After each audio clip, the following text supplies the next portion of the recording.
నవదీప్ చేసిన తప్పు, ఉప్పలబాలు రైట్, ఇలా చాలామంది అంటున్నారు. కానీ నవదీప్ చేసిన తప్పు ఏంటి? తను ఒక జడ్జి పొజిషన్లో ఉన్నాడు. ఇప్పుడు హౌస్లోకి ఎవరిని తీసుకోవాలి ఎవరిని తీసుకోకూడదు అన్నది కొంతమంది మీద ఆధారపడి ఉంటుంది. వాళ్ళు అందరినీ ఫిల్టర్ చేసి ఎవరు ఎమోషన్గా కనెక్ట్ అవుతున్నారు, ఎవరు దేనికి ఎక్కువ ఎమోషన్ అవుతున్నారు, దేనికి ఎక్కువ ట్రిగర్ అవుతున్నారు, వాళ్ళని ఏ క్వశ్చన్ అడిగితే ఎలా ఉంటుంది అని మొత్తం క్లియర్ కట్గా చెక్ చేసి పంపించాలి. అంతేగాని ఏదో నవ్వుతూ రెండు ముక్కలు మాట్లాడి పంపించేస్తే ఉపయోగం అని చెప్పు.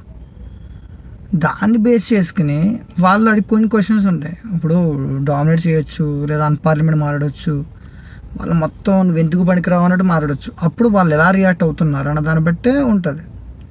అది వదిలేసుకుని నవదీప్ అలా అన్నాడు, వాళ్ళు అలా అన్నారు, ఇలా అన్నారు అంటే ఇప్పుడు చేతకాని అందరినీ లోపల తీసుకుంటే హౌస్ కొంపైపోద్ది కదా. అలాగే ముప్పై రోజులు చేతకానోడు కదని నేను అంటలేదు, చేతకానోడు అని నేను అంటలేదు. ఎందుకంటున్నానంటే చిన్న విషయానికి ఉప్పలబాలు అదే చిన్న విషయం కాదు, పోనీ ఆయన దృష్టిలో పెద్ద విషయమే.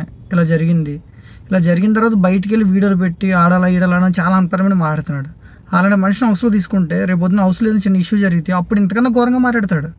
దానివల్ల హౌస్ మొత్తం డిస్టర్బ్ అవుతుంది. ఇలా ఎందుకు ఆలోచించట్లేదు జనాలు?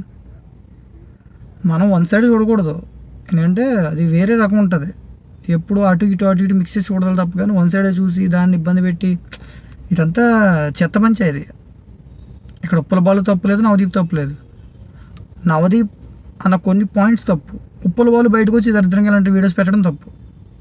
ఇది అర్థం చేసుకోవాలి. ఇప్పుడు జడ్జి పొజిషన్లో ఉన్నవాడు మనిషిని లో చేసి పాయింట్ చేసి వాళ్ళు ఎంత ఎమోషన్ ఉంది, వాడు ఎంతవరకు కూల్ అవుతున్నాడు, వాడు ఎంతవరకు సపోర్ట్ చేయగలుగుతున్నాడు అని చెక్ చేసి పెడతాడు తప్ప, కానీ ఎలా పడితే అలా వీడియోలు పెట్టేసి లేకపోతే ఎలా మాట్లాడేసి పంపించి కాదు కదా.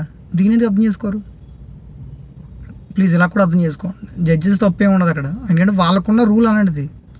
వాళ్ళు ఎంత ఫిల్టర్ చేయకపోతే జడ్జి పొజిషన్లో కూర్చోబెడతారు వాళ్ళని. ఇది మా ఇంత అర్థం చేసుకో. Please like, share, comment please అమ్మ. ఇలాంటి వీడియోస్ ఇంకా కావాలనుకుంటే సబ్స్క్రైబ్ చేసుకోండి. నేను మీ తెలుసు కదా, పేరు చెప్పకూడదు. బాయ్.